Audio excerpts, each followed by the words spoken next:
మనిషి పాము లెక్క మారుడు, పాము మనిషి లెక్క మారుడు. ప్రపంచంలో ఉన్న అన్ని భాషల సినిమాలలో ఇట్లాంటి సినిమాలు వచ్చినాయి. ఇక ఇండియన్ సినిమాలలోనైతే లెక్కే లేదు. ఒక్క మన తెలుగు భాషలనే ఒక 100-200 సినిమాలు పాముకు సంబంధించినవి ఉండుంటాయి. కానీ రియల్ లైఫ్ లో మాత్రం ఇట్లాంటి ఎవరు ఎక్కడ చూసి ఉండరు. యూపీలో మాత్రం ఒక భార్య అర్ధరాత్రి పున్నమిలాగు లెక్క మారి ఆమె భర్తని కాటేస్తా అని భయపెడుతుందట.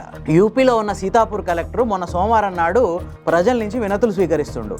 అదే టైంలో యూపీలోని సీతాపూర్ జిల్లా మెహమూదాబాద్ అనే ఒక తహసీల్లోని దాసా అనే ఒక విలేజ్కి చెందిన మేరాజ్ అనే ఒక వ్యక్తి అక్కడికి వచ్చి కలెక్టర్కి ఒక రిక్వెస్ట్ ఇచ్చిండు. ఆ రిక్వెస్ట్ చూడంగానే కలెక్టర్కి ఆల్మోస్ట్ కండ్లు బైర్లు గమ్మినాయి. ఇంతగా రిక్వెస్ట్లు ఏముందంటే, ఈ మేరాజ్ భార్య అర్ధరాత్రి వేళ పాము లెక్క మారిపోతుందట. మారిపోవడే కాకుండా మేరాజ్ని కాటేస్తా అని బుసలు కొట్టుకుంటూ భయపెడుతుందట. మరి ఇన్ని రోజుల నుంచి ఎందుకు భయపెడుతుందో, ఎందుకు కాటేయలేదో మాత్రం ఎవరికి తెలియదు. లోకల్ పోలీస్ స్టేషన్లో కూడా దీని మీద కంప్లైంట్ ఇచ్చినా కానీ వాళ్ళు పట్టించుకోవట్లేరు. అందుకనే మీ దాకా వచ్చినా అని చెప్పి కలెక్టర్కి చెప్పిండు. ఇక కలెక్టర్కి ఏం చేయాలనో అర్థం కాక ఆ రిక్వెస్ట్ని పోలీసులకు పంపి ఇదేందో చూడండి అయ్యా అని చెప్పి ఎలా కొట్టిండు ఆయన అక్కడి నుంచి. అక్క ఏదో సినిమాలో ఈ నాగిని డ్యాన్స్ చూసి ఇంప్రెస్ అయ్యి మెంటల్గా నేను కూడా నాగినినే అని ఫిక్స్ అయిపోయినట్టుంది. తీసుకెళ్ళి ఒక మంచి సైకియాట్రిస్ట్కి చూపించు, ఆయన నీ సమస్యకి ఏమన్నా పరిష్కారం చూపిస్తాడు కానీ కలెక్టర్ పోలీసులో చూపించలేరు.